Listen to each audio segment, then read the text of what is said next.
At pagkatapos nga naming magpakabusog ng todo-todo, di ba?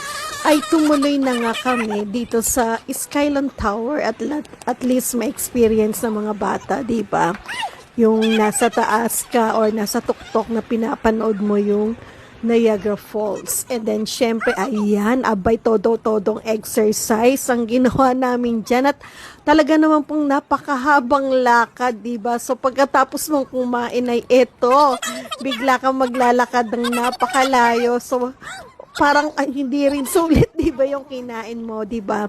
Kaya naman po, ato ang lola nyo, abay, habang naglalakad ay talaga naman pong tumotodo sa pagpapapicture pa rin, di ba? Hindi mawawala yan. At eto na nga kami sa aming pupuntahan para makabili na nga kami ng ticket. So, napakaraming pagpipilian dyan, di ba? So, kung ikaw ay kakain, of course, pwedeng-pwede ka sa lahat, di ba? Or libre ang iyong pag-akyat o yung pag-observe dyan sa Niagara Falls sa Tuktok, di ba? And then, eto yung mga choices na at ang presyo pagka-adult, $24 and then kids ay $12 plus tax. So ano ba yung mga 24 and $12 na yan? So pagka ikaw ay gusto mo sa ride to the top with 3D or 4D movie and then Daredevil Barrels of Niagara Falls and then syempre yung day and night pass mo. So magkakaiba yung presyo niya na pero 24 to 12. And then pagka gusto mo naman ng ultimate combo ride to the top, yun nga yung day and night pass at saka yung 3D and 4D movie. And then syempre nag-distribute na nga si Rufa ng mga tickets namin, di ba? Kaya naman po ayan, nakapila kami. Nakuhuli na nga pala ako sa pagsasalita.